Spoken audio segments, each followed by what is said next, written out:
I was made to believe, but I knew he was wrong. I just didn't. I was made to believe with now that usutwase umndawo. Le ntwaso yakhe esiXhosa ungayiyeka because umndawo usuperior. Ow, okay. And I find ukuthi most yogobela actually believe that. But my question is, how do I praise or how do I follow on ways? Because kumina umnguni nomndawo comes as foreign to me because it's not something engikhule ngiyibona, isiko lakhona ngilijwayelanga. You understand? For me to look down upon isiko elaziwa ubaba wami nobaba wakhe nokhokho. Mina ngihambe ngiyofuna uku-acknowledge isiko elikude kunami ngishiyela sekhaya. But guess what? UmXhosa mayethwasa akanamathambo okubhula. Asinamathambo esiwaphosayo. Akunamanzi esiwasebenzisayo. Uthwasa uthwani uhlola ngekhanda. Uvumisa ngekhanda ngenhloko. Xa kungena umuntu phanga umnyango andikwazi uzele ntoni. Okwethu kulapha siqhaba izandla. Fubani siyavuma. The minute I clap my hands, igazi lami fanele lixoxe lishukume. Kube nogesi ohambayo la kimi. As soon as lo gesi uhamba, umbani lo amaXhosa azawukhala ba utheni ukhuluma isiZulu kodwa uthetha ngentwaso yethu. As soon as kubaleka umbane egazini lami, I use that opportunity ukuthetha izindaba ngoba ithi into bafikile. So on the 4th day, ingcale enibotshwe ngayo, utshando bengiboshwe ngapha sebuluso obunye sebuphumile. Because kudala ngihleli la, ngiyalala, ngiyaphenduka ngiyathini, you understand? So kuphumile nangisena ndaba nami angisanakile. But on the 4th day, on the day I'm supposed to come out, ngiboshwe fresh, as in tight. Kongela kumele ngiboshwe khona. I woke up asking myself, who came? Angibonanga muntu nje mina. Yeah, you get me? Azothi uRomeo. Asibulala uRomeo mngani. Asithwasanga. Umngani wami uRomeo. Or sithwasa week. Kanjani? Ladies and gentlemen, welcome to another interesting episode of Munchies and Thoughts. Your host, Chef Patanani Mbata. Hello everyone, welcome to another interesting episode of Munchies and Thoughts. My name is Patanani, I am your chef, and of course I am not alone. Hello darling. Hi. Kanjani Sandra? Ngiyaphila nda ngiyabona ukuthi right. Wamara. Mama nonkwenkwezi. Atustan. You know, Mama, ngiyakuthanda kakhulu. Ngiyabonga. And ukuthanda kwami kungifikisela ngenjabulo nenyembezi. Hayibo nenyembezi konke la. You can name it, darling. Because Mama, awuzange usiphakamise, awuzange usikhukhumeze, kodwa uvele wathi, you know what, ne? I am going to Gauteng. Let me not take a shout from you. Please introduce yourself. Who are you? Where are you from? What's special about you? And you're more than welcome to leave your numbers if you do want to leave them to the Munchies, of course. Thank you very much. Good afternoon, good day. Whatever you can call it, darling. Munchies. This is Mama Nonkwenkwezi. Bathi ngustar. Ukhanya wakwabhovula intombi yaseGilton eDikeni Alice Eastern Cape. Ndiligqirha ndizisangoma. Yeah, Danyanga. Basically, I am here to entertain whatever. To entertain, not to educate. To entertain whatever Let me sip. questions I wanna sip. that will end up educating. I wanna sip. I'm happy to be here. Wow. Mama, thank you so much. Don't you wanna leave your contact details? Because after this episode you'll never know. Yes. Ndiyafumaneka ku 069 104 2035 069 104 2035. That's my WhatsApp number. Basically, if ufuna ukudibana nami, qala undiwhatsappele and then we'll take it from there. Or I'm also available on YouTube as Nongwengwezi. On TikTok, I'm Nongwengwezi. On Facebook, I'm Nongwengwezi. On Instagram, I am Kanya Bovula. Nizwile ke usichazile ukuthi ongubani on YouTube Nongwengwezi. I called him Mama Nongwengwezi. On Instagram Kanya Bovula. Bovula. And she did leave her numbers in case you want to communicate with Umama. Of course, please do send a WhatsApp and she will take it from there. Mama, thank you so much. Nkosi. Today, you know, this episode, I just want us to talk. I already have like a lot of champagne, but I can still do the job. But namhlanje sikhuluma ngentwaso yesiXhosa. All right. But before we can go to intwaso yesiXhosa, I research. Mama, you once responded to a popular mkhulu. I will mention him. He's my friend, and he's a friend of munchiesandthoughts. Oh, really? I will mention him. I know he won't be angry at me. Mkhulu Romeo. You all know Mkhulu Romeo talks a lot. He's my friend. Oh, really? Mkhulu Romeo. How do you know I want? Okay. No, you can't ask You me. research. No. Mama, but you know, you did, it was a video. Yes, I remember. And then you stitched that video. Yes. Yes. On TikTok. Lapho bekugxekwa khona intwaso yesiXhosa is not complete. And you responded with a video that mkhulu to that mkhulu. You remember that? Okay. No. Do you remember that? No, I want to correct you. Okay. I once responded. I never stitched Uromeo. Yeah. So there's another Mkulu. This one is recent. Okay, leave that mkhulu because I'm coming to that mkhulu. Okay. Okay, you never stitched Uromeo, but you did a video. Yes. To respond. Yes. Apologies. So you did because Uromeo, his take was like, intwaso yesiXhosa is not complete. Yes. And then you responded. Yes. Can you please educate my munches? Why? And like, can you just educate me the munches? I guess I said to you, Yeah. Yes. So can you please educate us? You can do it the way you want to do it, and then you can touch on this if you want. But basically, let's talk about lentwaso yesiXhosa lena confuse abantu. Okay. I think I've those that follow me will know, but I mention it all the time. Intwaso yesiXhosa is at the back of But sorry, Mama, I want to do something. Disclaimer. I mentioned Mkhulu Romeo. Mkhulu Romeo is my friend. And I know if he's got something to say, he can say it to me straight. I don't mention people's name on the show, but definitely this one, I don't have a problem.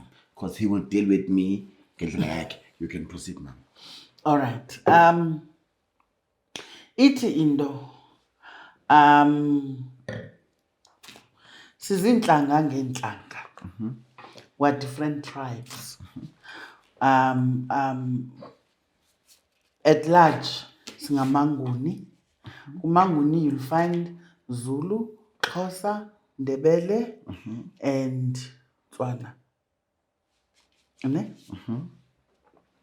Kamanguni lawo. Amasiko wethu ayathanda ukuhlobana. And also you'll find ukuthi some of us, for example, I'm what I would call, I am Xhosa by association, or I'm an acclimatized Xhosa, because my forefathers, I'm a Dlamini. Amezizi. We all know uDlamini usuke eSwazini. So originally, awumkhulu bami Aswati.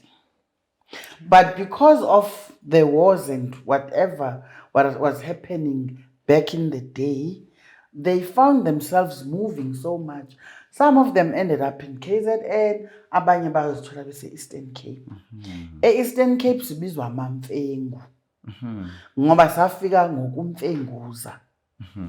AsingomaXhosa okuzalelwa. Safike lelizweni lamaXhosa. SingamaSwati. Kwasekushadiselwana ke. Over centuries and centuries. SesiyamaXhosa manje ngoba igazi lethu selingcengekile ubuXhosa. So namasiko ethu sesiwaqhuba ngalendlela yesiXhosa. But uzothola ukuthi egazini lami ubuSwati buhlale buvuke. Wow.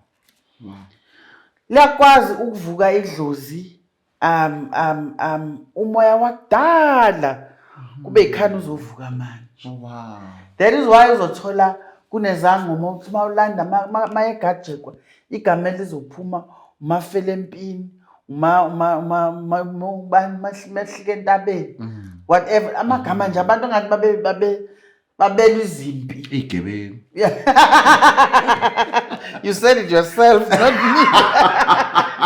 Yeah. You understand? It's because kuvuka le mimoya yalabo bantu abafele empini. World War II, World War whenever. You understand? Bese lapho. Remember, even before kuyofika eSwaziland, history says sisuka kuphi Lake Tanganyika, which is today Tanzania. Mina as umXhosa today, as umuntu ogulayo, because mawuthwasile or mawuthwasa uyagula ukho right. You understand? Because lento le iza ngekhanda ngithi. Kunamaphupho afikayo kumina. Mangithi ngiyabheka, ngithola ukuthi hayi man, la ngiseKenya. Labantu engibabonayo amaMasai, we understand? Okay. But uthola ukuthi labantu bahamadlozi kumina. You understand? Hence ke manje uthola ukuthi umXhosa uyakwazi ukuvukelwa intwaso yomnguni yomndawo. You understand? Sibe ube umXhosa but nakuvela la kwena. Sekuvuka igazi lakudala. Liyabuya lizokubanga. But ndingumXhosa primarily because manje ngikuphi ngila. My next of kin abazali bami baphile isiko lani lesiXhosa. So ngizoqala ngithwasela isiXhosa kuqala. Mase ngiyahamba ngiyethwasela umnguni nomndawo to entertain leladlozi leliya. Okay. So aba Romeo abangenzi mistake bacabanga ukuthi the only ntwaso there is umnguni nomndawo and it is superior to all other ntwasos. Okay. That's a fallacy and a mistake. They must come to us. We will educate them. Ukuthi nathi sikhona, we exist as amaXhosa. Our forefathers basishiyela nendlela yokuthwasa. We does not need to be legitimized by them or Romeo. It's there. It's been there for centuries. Akusiyinto entsha efundwa namhlanje. Akusiyinto entsha createwe namhlanje. Lisiko udata umXhosa xa ethetha athi lisiko lidala linenqayi. Ukuthwasa isiXhosa akuthi bane mistake ogobela. Okay. I remember ngethwasa umnguni nomndawo. Komunye ugobela. Angizumusho ngegama. No, it's fine. I was made to believe, but I knew he was wrong. I just didn't. I was made to believe with now that usuthwase umndawo. Le ntwaso yakhe esiXhosa ungayiyeka because umndawo usuperior. Okay. And I find that most yogobela actually believe that. But my question is, how do I praise or how do I follow on ways? Because kumina umnguni nomndawo comes as foreign to me because it's not something engikhule ngiyibona. Isiko lakhona ngilijwayelanga. You understand? For me to look down upon isiko elaziwa ubaba wami nobaba wakhe nokhokho. Mina ngihambe ngiyofuna uku-acknowledge isiko elikude kunami ngishiyela sekhaya. It makes no sense to me. Hence okwami ukuthi ngizoqala ngi-acknowledge wasekhaya okwentwaso yesiXhosa. Mase kuyikhani ke ngihamba ngiyothwasela umafele empini. You understand? But bona imistake yabo bafuna sithwase lokho okuthwaswe yibona. Ngoba as far as they are concerned yikona kuphela okulegit. Sikuthini sikulahle lokwethu. Okay. Thina sithwasa emfuleni. Thina sithwasa emgedeni. Uyayiva ke ngo? Sithwasa emlanjeni, sithwasa emqolombeni, sithwasa olwandle. Uyabekwa umuntu phezulu kolwandle sikushiye wedwa lapha. Ukuthi lifikele la kuthatha sobona amasokulana ukuthi usekhona na. Okwethu ukuthwasa lokho sikushiye sikuyeke. Ngoba wena uchuza ukuthi utshele thina amaXhosa ukuthi ayikho lento esiyithwasayo. But guess what? UmXhosa mayethwasa akanamathambo okubhula. Asinamathambo esiwaphosayo. Akunamanzi esiwasebenzisayo. Uthwasa uthwani uhlola ngekhanda.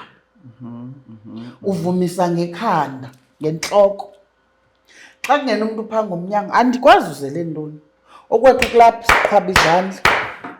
Ubani siyavuma, ubani siyavuma. Ubani siyavuma, ubani siyavuma. The minute I clap my hands, igazi lami fanele lixoxe lishukume. Kube nogesi ohambayo la kimi.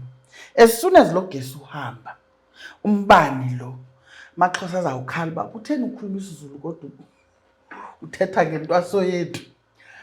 As soon as kubaleka umbani egazini lami, I use that opportunity ukuthetha izindaba ngoba ithi into bafikile.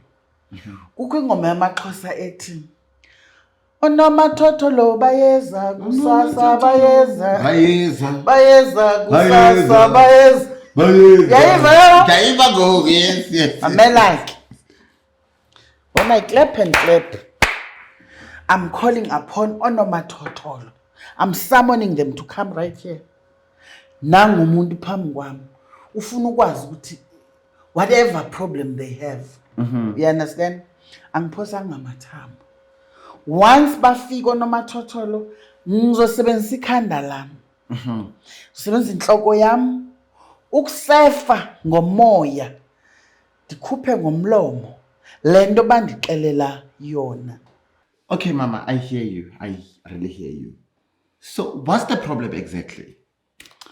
Ingxaki kaloku ilele kuthini asaziwa thina. Okay.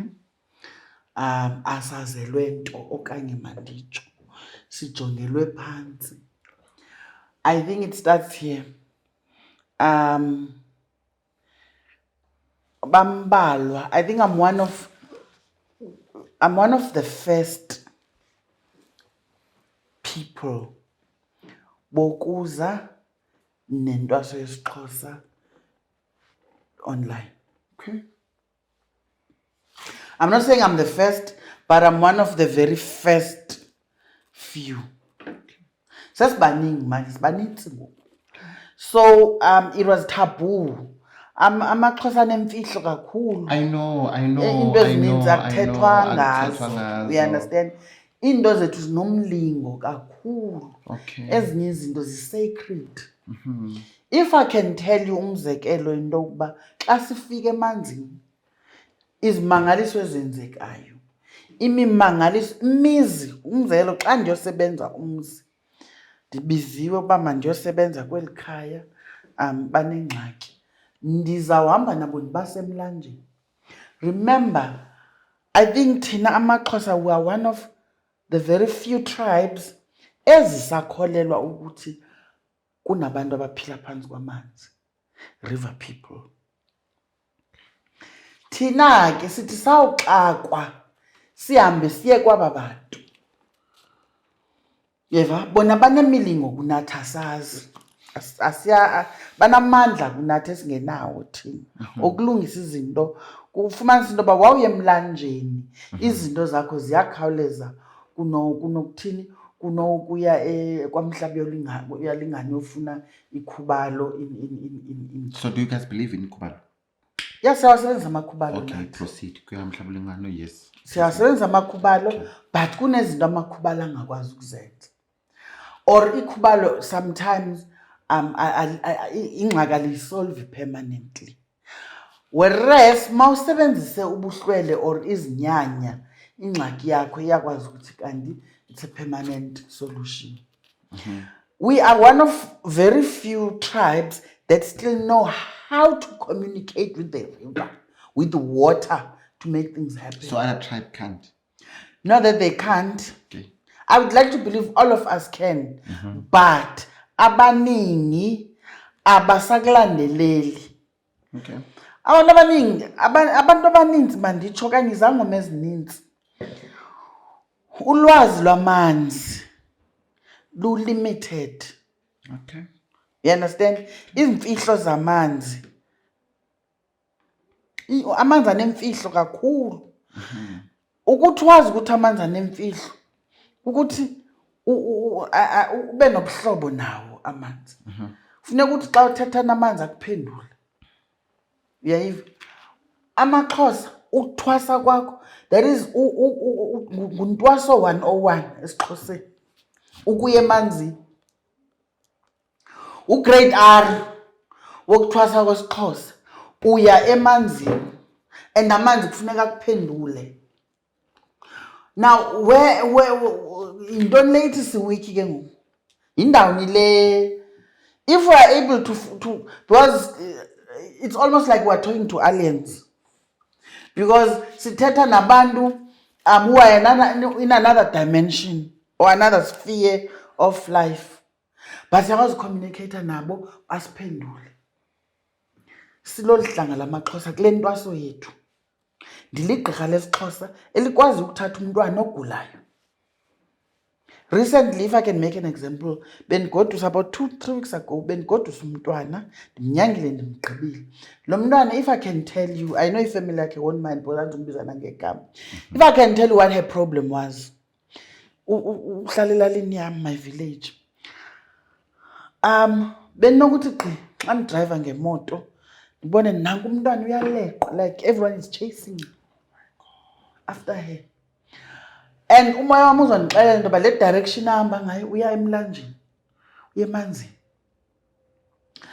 And like I felt sorry for that family because I can't, it's not in my place bengezanga kumina. Yes. Abazanga kum ukuthi ndibaxelele into ba no man ingxaki yalo mntana. So You understand? But how I wish and until ultimately but I don't know who advised them but baze bazofika kum. Lamnan, and don't think I was courageous. Nam ndiyoyika ngela xesha, but I just knew into ba uyafuneka pha emanzini. I had to take her ndiyombeka phezu kwesiziba for 2 days. Ahlale yedwa pha. Thixo. In as much as behlale gijima ejarhwa uleqa uba uya kulamanzi uleqela into ba makayongena ku, but now the only way to heal her is to take her there. Wow. Today she is a fully fledged sangoma. Why kubaleka? She stopped running. You understand? Imagine the quality of life. She's a very beautiful, very pretty girl. Confidence, self-confidence would have been, you know, bezokula kabuhlungu. Wow. Because nasesikolweni befunda boarding school not far from my home. Funeka abanye abantwana abahleli nje bagadena because udathi xa ethetha babede bathe eklasini yakhe xa bengasafuna ufunda uthe baleka baleka sizokuleqa Labantwana. But today she is healed. Wow. Like completely. Wow. She's healed by who? the river people, abantu bomlambo. So basically, the people who heal these kids or whoever that is sick. I'm a healer. But you are guided by. I don't have the power to. Yes, that's what I want take to you do. to where. But when you can see the problem, but as much as you can heal Chef Matter, but you still have other people, that will guide you. Funeka ndikuse jonga intwaso yomXhosa ithi. Ndizakubeka pha. Mandenze umzekelo ngam. We don't reveal everything, but I'll give you this little. Not a problem, I understand. Ne? When xa ndandivalelwe mna, ndibekwe phezu kwesiziba. Andithi 2 days uvalelwa ekhaya, kini emagcekeni. Phambi kobuhlanti bakokwenu. 2 days later uthuthelwe emlanjeni. Ubotshiwe all joints amalungu omzimba. Ubotshiwe ngantoni? Ngengca kuthiwa yimizi. The reed grass, as in tied all. You understand? I think it's one of the things we'll talk about on this episode and procedure. So on the 4th day, ingca le ndibothwe ngayo, uxando bengiboshwe ngapha, sebuluso obunye sebuphumile. Because kudala ngihleli la, ngiyalala, ngiyaphenduka, ngiyathini. You understand? So kuphumile nangisena ndaba nama ngisanakile. But on the 4th day, on the day I'm supposed to come out, ngiboshwe fresh, as in tight. Kongela kumele ngiboshwe khona. I woke up asking myself, who came? Angibonanga muntu nje mina. Yeah, you get me? Azothi uRomeo.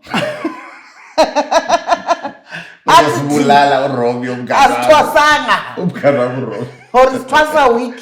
Kanjani? Oh my goodness, yeah. Kanjani? Okay, thank you. My munchies and thoughts family, I hope you are still enjoying the episode. It was just a question, and I always say, Uti, the thing about munchies and thoughts, when I invite somebody on the show, of course, I will research and check and check and check. That's why some of you, when I come to the show, I will ask you, what is it that you are bringing on the table? Because we are not playing here. No, we are not playing. I will never waste your time to come and play. I'll never waste my time than having champagne with my friends. You know. Okay, Mama, here's another one. On TikTok, I have came across an accusory comment that Amaxhosa are not doing the right process of Uguthwasa like other nations, but are confusing Uguthwasa and Amasiko. What is your take on this view, and can you please explain or teach my munchies and thought, and please also teach me and the munchies why Amasiko are important when it comes to Intwaso course. Now you can just go thoroughly. But you'll start by what I asked. So I've got 2 questions here. You saw that. I think it's happened like 2 weeks back. Yes. And I think the man is from KZN. Yes. Yeah. So, because the man is Begelwa. Belile. Hey! My easy. Mina ngicazibuzwa la ngizodlala la. Begelwa. Enyanyile lo baba. Awu usize ke bathi. Baba, wherever you are, please watch this. I think this is the chance for umama ukuthi ake ayibeke like ukuthi asifundise asilwe nawe. Not only you and other people. Because hey, I watched that I'm like, how waze walwa nangumuntu bo simenzeni khuluma ke dali. Ithi phela indaba iqala kule ndawo. Umnguni nomndawo. Ungawuthwasa nakusasa. Unembeleko ungenayo. Usazi isiduko sakho ungasazi. Isiduko isithakazelo by the way. whether uyazazi ukuthi umbatha or awukho sure mhlawumbe umntungwa, but uyakwazi ukuthwasa umngu. However, isiXhosa sona, we have to be sure nge-clan name yakho. Qala ukuthi ungubani isiduko sakho. Ngoba isiduko nesiduko sinesiko laso. For example, umntwana womshado, umntwana ozalwe emtshadweni nomntwana ongazalwe emtshadweni are two different people. Kodwa kwintwaso yomnguni asinandaba, uyamazi ubaba wakho awumazi uzothwasa. I'm not saying that is wrong. Either way, intwaso yakhona ayincikanga kakhulu esikweni. Uyayiva ke ngoku? Sorry, I'm just writing this because this will help us in other things. Yes. Yeah. Uyayiva? Thina we have to know ukuthi mina njengegqirha umbuzo endibuzayo xa kufika ifamily yakho bekuzise kum lo mntwana uzalwa emtshadweni. Ewe mama, kubani isiduko? Kuchazwe. Sithini sikamama? I have to know both sides of the family. Umama uzalwa ngamani yena? Isiduko sikamakhulu wakho ozala umama, isiduko sikamakhulu ozala utata. You get me? I do get you, and I want to ask you questions, but proceed. You will tell me when I can ask. Sisesikweni. You understand? So ngifuna ukwazi ukuthi uyenzelwe na imbeleko before mna ndikufake insiko zomgqirha. Because uyagula kaloku. As a result, esiXhoseni umuntu othwasayo sithi umuntu ogulayo. Sithi yingulo emhlophe. Sithi xa sigeza sithi uherehere, unenkenke, uyahereza. Xa ndibagezela ephehlweni lam, xa ndibakhwaza umuntu ogulayo, bayazazi bayagula. Yayiva ke ngoku? Because awukho right. But first, before ndikunyange ubugqirha, kufanele ngabe sowunyangiwe ekhaya. Amasiko okuqala akini. Ngeke ngikudlise imvuma kufa. Soze ndikukise ibhokhwe yemvuma kufa ungakayitya yakokwenu. Kufuneka uyityiswe likhaya, igqirha likangena indawo. So ubasic wakini wakokwenu kumele uba abe covered by the time igqirha lifika.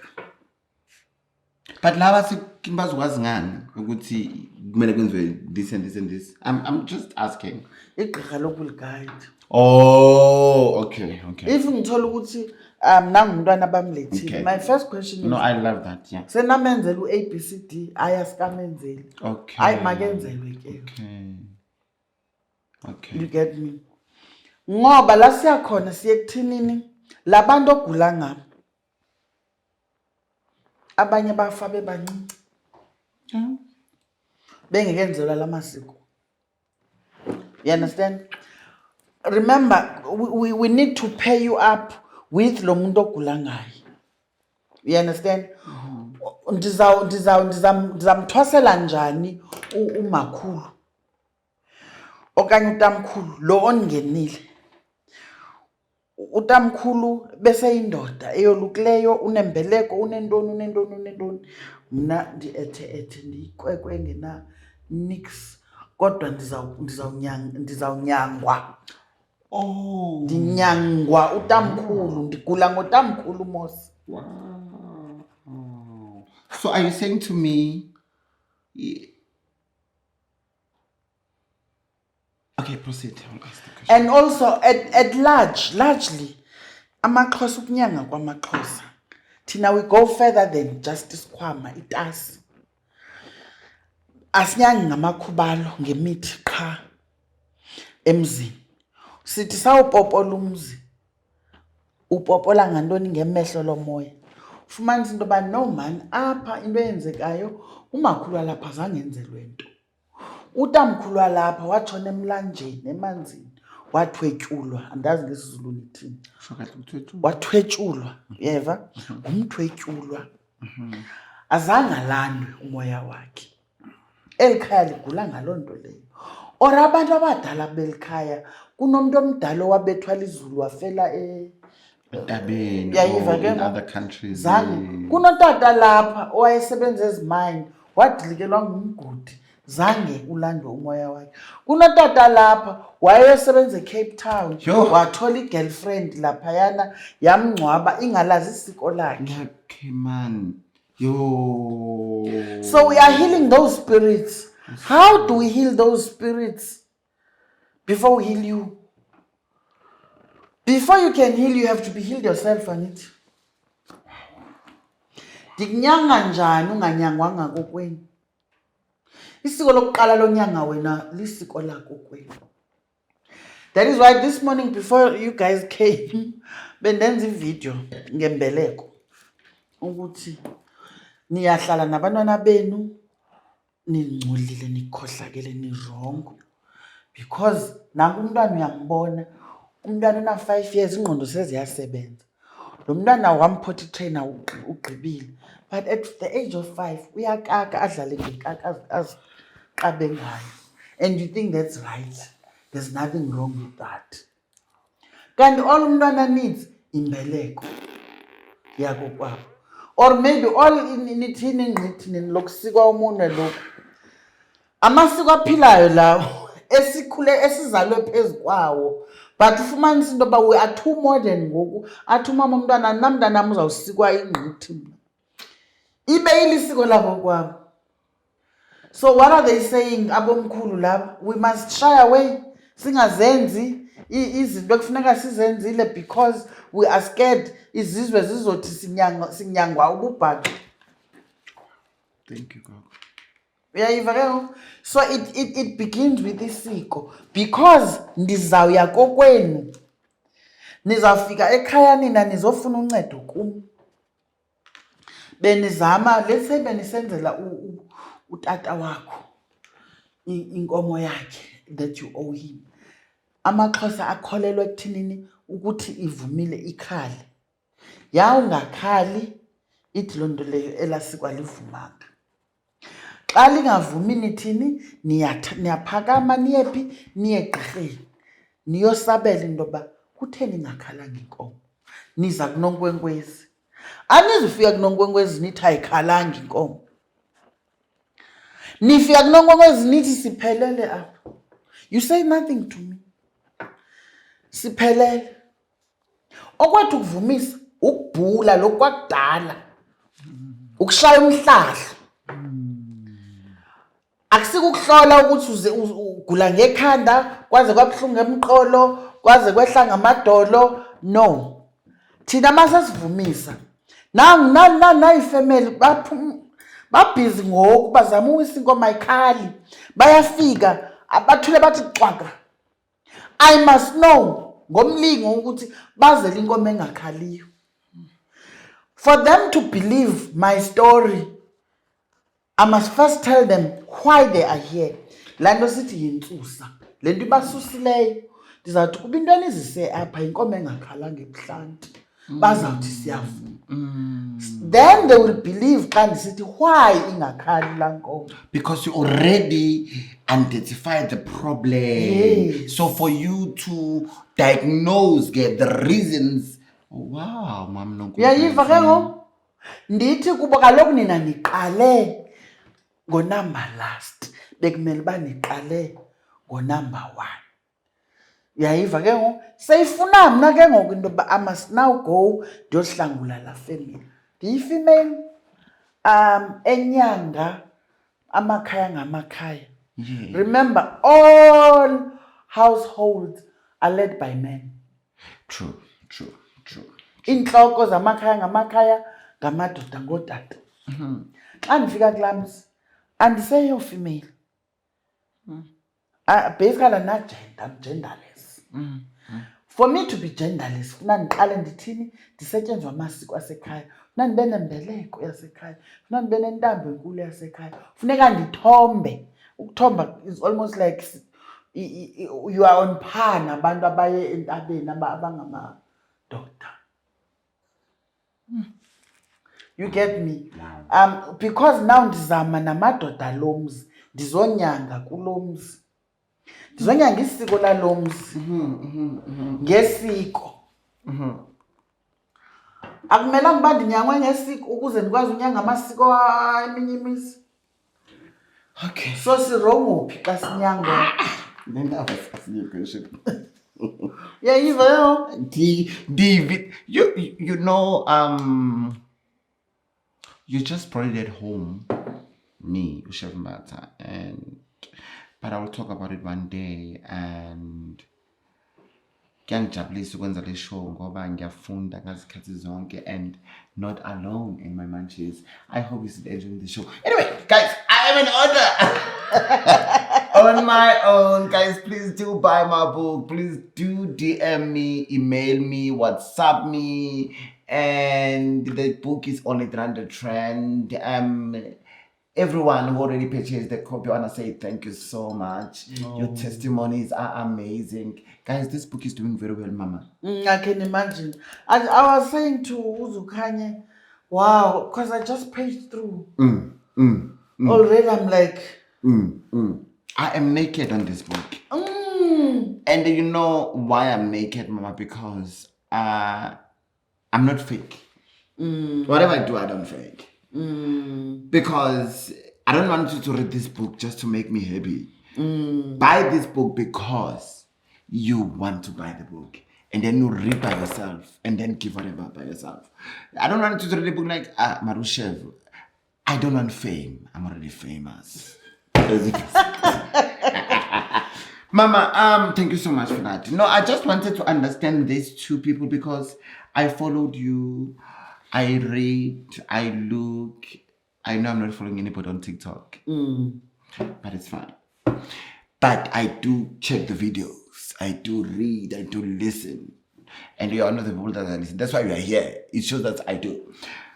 Mama, we've been talking. I want to understand. I heard this word. Ishologu, Ithongo, Elimhlophe, Ithongo, Elibomvu, Amakhosi, Ucamagu. Mama, can you please just make me understand what is this exactly? Ingenaphi, yenzani? On that note, I want to go to the loo. Before the break, darling, I had to go to the loo. Remember, I'm still a munchie senior.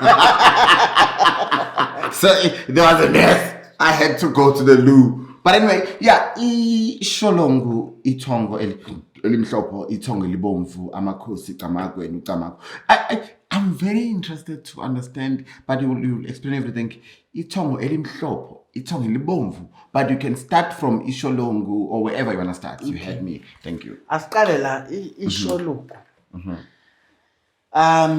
Okay, I understand boys when you are Zulu. Kuneshologu. Umsholongu. Ishologu ibhadi elibi. Okay. Elimnyama. Umsholongu ukugula. Kwentwaso. Okay. There's like it's a huge difference. Ishologu ibhadi. Umsholongu ingulo. Okay. Yentwaso. I think when I want to ask Umsholongu. Yeah, that's what Umsholongu. But you can explain even Umsholongu. Ishologu phela ibhadi. Okay. Umsholongu. Okay. Ukugula. When we say uyagula ngumsholongu, uyathwaza. Okay. That's what umsholongu is. Okay. Mawuze kumina ephehlweni, uze ekhaya. Ephehlweni lasekhaya. Uzonyangwa umsholongu. Ibhadi. No. Ishologu ibhadi. Ishologu ibhadi. Oh wow. Okay. Umsholongu yintwaso. Okay. Uyayiva ke ngoku? Okay. Uzonyangwa umsholongu. Uyayiva ke ngoku? Mna ndiligqirha. Umsholongu usekhona kum because umuntu uthwasa dafe. You understand? But ndinyangiwe ndiphilisiwe ngoku. Abantu endibanyangayo ndibanyanga umsholongu ukuze baphile. Once sithi uligqirha sithi uphilisiwe. Ndiligqirha because ndaphila. Meaning ndakhalelwa inkomo. Thina siphatha amachoba mos. Uyasibona? Uliphatha ichoba ngoba sowuphilile wena. owakho umshologu uphilisiwe. Sathini ithongo elibomvu nethongo elimhlophe. Yes. I think indlela abantu abazama ukuzohlulela ngayo because abanye base Eastern Cape, abanye base Goli, abanye base KZN, abanye base Swazini ukuthi amaXhosa wazi lutho ngomnguni nomndawo. So mawuzoqala kubo uthi hawe nogula umnguni ufuna kunyanga umnguni uzoba lost akazi ukuthi ukhuluma ngani. Kodwa mawuthi ithongo elibomvu sisho laba abagcoba ibomvu, abaqaba imbole ebomvu. Wow. Sithetha ukuthi wena ugula ngokuthi funeka uqatywe imbole ebomvu kule ngulo yakho. Funeka unxiba amabhayi abomvu ezini amahiya abomvu. Yayiva ke sithi ithongo lakho abantu abakuvelelayo ethongweni ngabantu abaqabe ebomvu abanxiba amabhayi abomvu. Wow. Ithongo elimhlophe is mostly Xhosa ngoba umXhosa ogulayo uqaba imbole emhlophe. Anxibe umbhaco omhlophe. But nalapho iba khona i-confusion. Most yamagqirha can easily confuse ithongo elibomvu because ikhona imbole ebomvu nalapha esiXhoseni. Oh, okay. You understand? Mna ndithwase isiXhosa andithi ndaqaba imbole emhlophe. But kwakula mathongo iyavela imbole ebomvu. Uyayiva? But ayithi mandiyothwasa umndawo, mandiyothwasa umnguni. Ithi umzekelo ndigula ngomqolomba ngoba once sikusemqolombeni umgede caves ugula ngabathwa kuqatywa imbole ebomvu phaya. Yayiva? Ngelinye ixesha umntwana uyakwazi uthonga imbole ebomvu, igqirha lenza imistake into hayi makayothwasa umndawo kanti bengagulela imndawo begulela ini umqolomba. Or omunye begulela ukuthomba ile nto nina nithi umemulo. Thina siyathomba no ndiyaxoka ingumemulo umhlonyane. Equivalent yomthombo umhlonyane. I want to ask you something. So, you know, I love this thing, my munchies, because they go hand in hand. They will say Sintu. You did mention Usigo. Now I just learned something. It's up to you, you agree or not, but it's okay. I just learned something listening to you. Usigo, Isintu, and spirituality, they go hand in hand. Yes. Proceed. Yayiva ke besathetha ngengulo ebomvu nemhlophe. Ndithi ngelinye ixesha mhlawumbe kufuneka ndithombile. What you wena you would say ngumhlonyane. Abantu bathi uyathwasa because bendithonge mna ndingumntwana ndathonga ndiqatywe imbole ebomvu. Ngoba xa sithomba thina kuqatywa imbole ebomvu. Kanti misleading lo mntwana siyomthwasisa whereas bekufuneka eyokenzela isiko lakho kwabo lokuthomba. Those are the confusions. Ofike eGoli ke. Egoli. Johannesburg, darling. Gauteng. Maboneng. Ogobela. Uzothi mawuye kugobela ngoba uhlushwa amathongo amaphuphu. Mawumxoxela lamaphuphu. Ngoba akazi lutho yena ngentwaso yesiXhosa, akazi lutho ngamasiko esiXhosa. Uzothi mntwanami woza ngikuthwasisa. Only to find ukuthi bungadingi ukuthwasa bekufuneka uyothomba. Uyothomba, yes. Okay. Imbole ebomvu esiXhoseni again iyasetyenziswa xa siqhuba amasiko omzi. Xa siphethe isiko labantu abadala siqaba bomvu thina kuqala.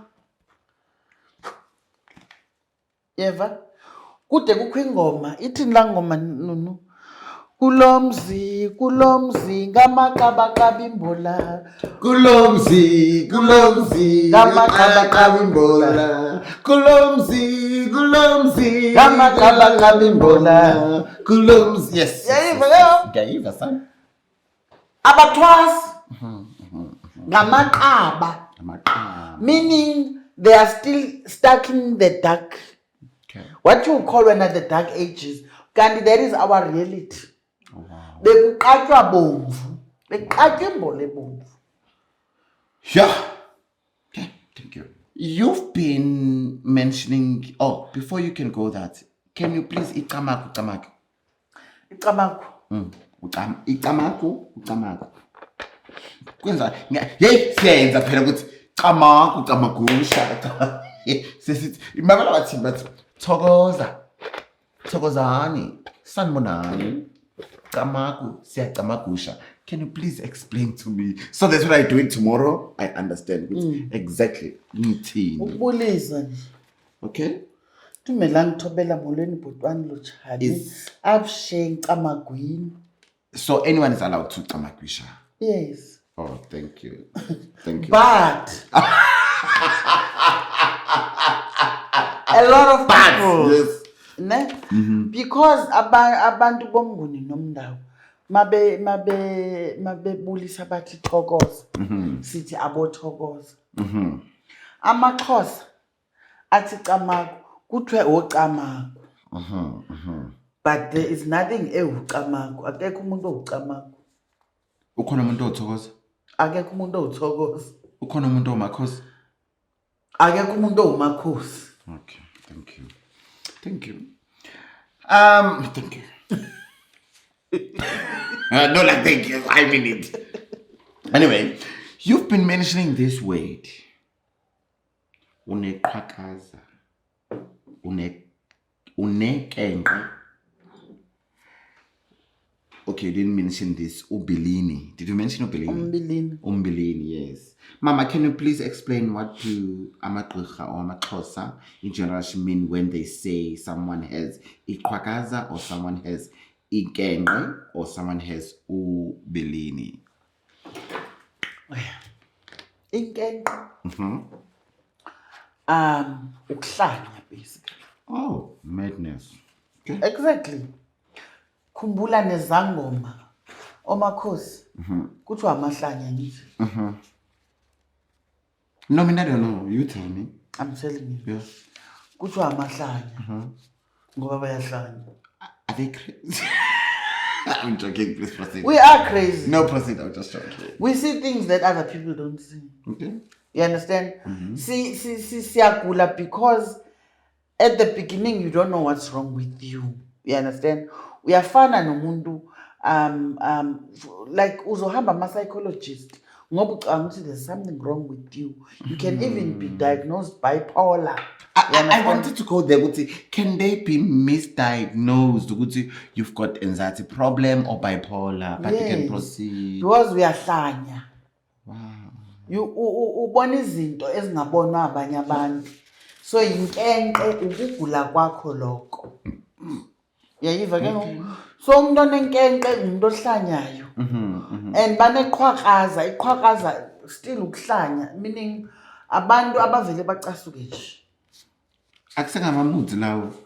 Yes. So singamamudzi. Umuntu ogulayo unamamudzi vele. Umuntu othwasayo unamamudzi. Namhlanje uvuka enje kusasa uvuka. Okay, I hear you. Well, proceed. Sithe iqhwaqa umbilini. Umbilini, yes. Umbilini intuition. Your inner instincts, basically. Your sixth sense. You are chef.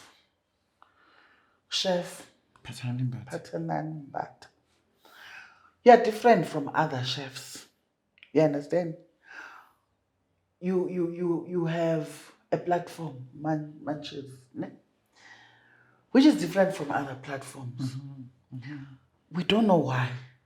It's probably because You vibrate at a higher level than other ordinary. You understand? The difference between you and me is how we vibrate. Vibration. You understand? So umbilini yi-vibration. Yile nto engishaya ngaphakathi. Makuzongena umuntu. Like ngashaya umbilini manje kanti kunomuntu ozongena la emnyango ezongigive indaba zami, ngitshela indaba zami, azolwa nami. You understand? Kushuthi ngizohlupheka ngalelanga la namhlanje. Kanti lokho kusile nginombilini, kanti khona okubokuzayo. Or lokho kusile nginombilini, kanti khona umuntu ongiphethela ikhubalo elibi. Lokho kusile nginombilini, kanti indoda yami ulala no sister wami. Oh my God. You understand? Intuition, umoya wakho yakutshela ukuthi khona off. Wow. Umbilini ke lo. Okay. You know what? Isho la. Ikushaya ngapha and futhi mayiseyishaya khona uvalo khona umbilini. Mayiseyishaya awukwazi ukuyiziba. You won't rest until you find out what it is. Ungekayifumani lento ekuxelela yona awuzukulala. To a point sometimes you want to scream your lungs out because iyakuhlupha ikuhlela kabuhlungu na indaba. Ngumbilini ke lo. Okay, man. Wow. Okay. Mama, please tell me. Iqhwakazi. Can it be healed? Qhwakazi? Yeah. How do you heal this seemingly emotional or mental condition? Can someone with I did ask that with can they yeah, but I did ask you they can be misdiagnosed. So I just want to know how can I did talk about this earlier on, and I'm not sure I was once admitted a Vista. Like I slept there for 4 weeks. Nama was there for 4 weeks. Yeah. So I'll never shy away from that. But I think you'll learn more about these things on the move with Chef Personal Impact that is coming soon. Okay, Mama. So now it's a sickness. Me not having La Vista for 4 weeks now. You did, and I'm not even shy away from that. I think we need a show about it. True. Like 14 episode. Cause it's cool. Okay, so tell me, how can you heal this thing? Iqhwakazi and what? How do you heal this semi-emotional mental condition? Can someone with be misdiagnosed? I did answer that. You did answer that. But I just want to know how can you heal? Do you really need to go and see a traditional healer, or do you need to go to a mental institution like the Vista and Vescovis? Look, sometimes I even can't heal bipolar. Okay. You know, there are sicknesses, mental illnesses I can't heal because they need Western medicine. You understand? Yeah. But if in Kenke, I can heal you ngokukutwasisa. Okay. Okay. You understand? Okay. In Kenke, it shows up ngendlela in us. You understand? Komunye ivela ngokuthi ivela ngokuthi once bona ukuthi hayi man ebeza kahle nje what happened Yes. You understand? Yes. All of a sudden this guy the driver of Mercedes German cars what so you understand kube ngathi kumuze ekhanda ke manje ukuthi abantu bangibhekele lokho in mara bayasibheka. Yeah. Only to find the underlying reason intwaso. Noma ungaphinda uthola omunye umsebenzi uphinda uthenga enye iGerman car kuzophinda kwenze futhi. You get me? It is because omunye okay ngithe omunye iza economically kushaya economic shy packaging. Mina yeza kanjalo mina I lost everything like I lost everything marriage job konke nje. Oh shame. German cars, you know, overseas trips konke And you are nje. not alone, you know that? Kophela. I believe that the Manchester that you will watch and they will understand. No. You know what you're saying. It takes someone who is courageous to mention because sometimes it's just about. Remember, this is the biggest platform. This is the biggest platform that yes. So some people they're like, am I wrong? No, I'm not shy. Nah. Yeah. It's because everything I had, I built it myself. I never, you understand? And I have rebuilt again. You understand? Angisiyo umuntu oncenayo ukwenza ngiyakwazi ukuzenzela kwenzeke. You understand? Because now I'm healed. Wow. But asikho lapho.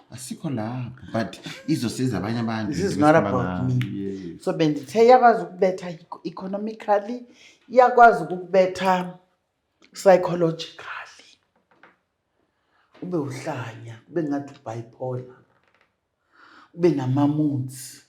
Udle ama-anxiety what. Kahle. Uyayiva ke ngoku? Kanti unenkenqe ugula umshologu. Iyakwazi ukuvesa ikwenze ube isife. No, say it. Oh, manye amagama mina. No, say it. Say it. I can't say it for you. Ube isife. What is that? No. Say the word, please. Say the word. Ube what? Amen. Isife. Okay, let's proceed. Uyayiva ke ngoku? Ngaiva. Bendingaiva then. So I'm like, Aibo, ubani? Remember, I went to a Christian school. Yes, Roman yes, Catholic. yes. Nangifundiswa amasistela. Hi, baby, ngithanda nami labo ngiyabazi phela ngale zakasa but anyway it's fine. You understand? Yes. So mina Miss Goody two shoes. Kunezinto nje ezingafani Usindelela nami. wena. You understand? How all of a Sunday abangani bami engikhula nabo ukuthi manje asikufanisi nobani lokho. You understand? In one day I can sleep with 3 men. Yabona ukuthi ku out of character. So intwaso isiveza ngokuthi kwenzeka izinto kuwena that people should, you know, just notice ukuthi no contour of man. You understand? Omunye kube ubusela. All of a Sunday kubani manje asakwazi ukushiya ama-wallet wethu namafoni wethu uyabona uneminwe emide even amaphoyisa la ekhaya it's very good la man. You understand? Kanjani ngoba ubani is a nice, you understand, well brought up child kwenzekeni. Wow. Only to find underlying what inkenqe. Wow. The only way to heal it ukuthini twasa. Because maybe if sure is cut, maybe it's important ukuthi si understand ukuthi uthwaselani. Ubizelwani. Most of us unfortunately sithwasa kukhutshwa imali ezinkulu. You know, the biggest ceremony kokwenu benze konke only to find you never understood why.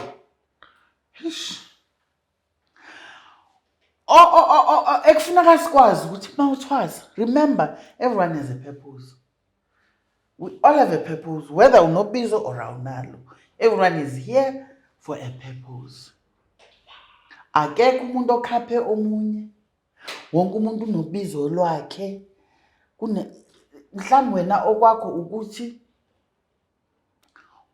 uhile something lapha kini. You understand? Okwami ukuthini ukuthi nginyanga abantu. But all of us have a purpose. Good. You understand? Unfortunately abanye baze bafe engazange wazi ukuthi ebezeleni emhlabeni. Thank you. So ubizo lwakho okwakho ukwazi ukuthi xa uze ekhaya uzonyangwa ephehlweni lasekhaya abantu bakokwenu bafuna ukusebenzisa. They want to use you. Bafuna ukukuthuma. Bafuna angithi isipho kuthiwa unesipho angithi. Bafuna ukukuthuma ngale sipho abakunike sona. So bayakuthuma iya kuNonkwenkwezi. uNonkwenkwezi at that time uzaba uthutha wakho. When you'll be an apprentice under me. You understand? Uyi-artisan. Phansi kwami. Ngikufundise ama-tricks of the trade. You understand? Uma usuqedile ngigraduate uhambe uyosebenzela labantu bakini. When that happens, it's then that you live your purposeful life. You get me? I do, darling. This is beautiful. Yes. For example, I usually say, Sibi isangoma or igqirha. Okay, ayokufunda we can't. Abanye abantu abafundanga. No, they not never every, got the opportunity. No, I get it. Understand? And I love that, Mom, because I think you should just tell them, because some people, I had friends who had this thing would say, no, education, this and this and this. Education is good, but you can't just put everybody, because it's what you're saying would say, not everybody, because of where we're coming from. Yeah, and understand. Proceed. Yeah. But ndizama ukuthi libi igqirha sibi isangoma esingena plan. Iplan yaso yini ukubhula nje kuphela. Ngoba uzoqala uqamba amanga manje. Lapho sesizokufaka clear show ka fake gobela. Anyway, my munchies and thoughts family, I hope you're still enjoying. Mom has just mentioned something very important and something that can build whoever that is watching this show. Sibi isangoma Esingena plan. I still like the show. Have you forgotten? Anyway, yes, yeah. Sibi isangoma esingena plan. Yeah. I hear you, Mama. Maybe can I elaborate? No, you can. It's your show, darling. Do your things. All I'm trying to say is, I want this clip. All I'm trying to say is, unobizo, meaning uthunyiwe. So do what you are called for, to the best of your ability, and expect nothing in return. Wow. Usenganga buyiselwa ungabuyekezelwa la ebungomeni. Mhlambi eyakho imboyekezo ukuthi if uyisangoma esisebenzayo, like that is full time employed, uyapromote emsebenzini, uhola imali engconywana. If uyisangoma esine business, i-business yakho you understand, expanda, you understand, you are able, idlozi lakho likugidele likubhekele. But if you have nothing, lizokugidela ngani idlozi ngoba ngeke uzuphile ngamathwasa kuphela. Uzothwasisa. I think that's what we honestly, I'm gonna say this unshyly so. I think that's why sesithola izangoma eziningi ezithwele. Yes. But ke nokuthwala. Ukuthwala phela kufuneka kube nento, you must offer something. Noma uthi udayisa ama-glass. Ngeke uthwala ungenalutho olwenzayo. Dayisa something ushiyo laphayana. Khona lama glass azo-order in millions. But I think that's what let me close my face. No. This is very no. I think that's why we are having a situation where I'm a client, they fight with the people who abatwalisayo. Because you see, I'm using champagne sauce. So of course, this is very expensive. It's only saying to have something like, because honestly, some of them they will come to Twala. They don't even have. But proceed. Yeah, bona ke manje. Proceed. Yeah, so awunalutho olungolunye what will you end up doing if uyisangoma uzothwasisa kakhulu ngoba that's all you know kusho ukuthi okwakho ukuthwala kuzobiza amathwasa amaningi. But it's a problem because they will go out not knowing the word. Uzothwasisa nabantu bekungadingi ukuthi bathwase. I wish him, but thank you so much. On that note, my munchies and thoughts, I hope you enjoy the show. My darling, we don't finish content with munchies and thoughts because you still want to come back unless you don't want to come back. Please, your word of wisdom. We spoke about so many things and I still have a lot of questions, but I'm going to pack them because she's going to come back. But I want you on the panel next time. Please, your word of wisdom, darling. Word of wisdom. Bethunan. Lithi elam. Trani. Ayihlomi ihlasele. Ayihlomi, you know the song? Ayihlomi ihlasele. Ayihlomi. Proceed. Yayiva ke? Yayiva, son. Equip yourself. Ayihlomi ihlasele. Ihlasele. Uzohlasela kanjani ungahlomanga? Zokuhloma such a word. You understand? Do your research. Ukuhloma kumina iloko. Do your research. Know about this person here. If uza kunongwengwezi, make it your business to find out who is nongwengwezi. Oh wow. Ungazoxabana nonongwengwezi ngoba ubone unongwengwezi ku YouTube ohleka njalo wambona ku Munchies ehleke nensini engapheli ucanga uzofika ephehlweni kube mnandi kuyahlekwa. Mase uyakhathazeka makungasahlekwa. Ungene entwasweni uthwasa into bekungamela uyithwase ngoba awuzange uphande. Wow. Ayihlome ihlasele. Thank you so much. My Munchies and Thoughts family, it's Chef Patalani Mbata. I want to say thank you so much for your love and support.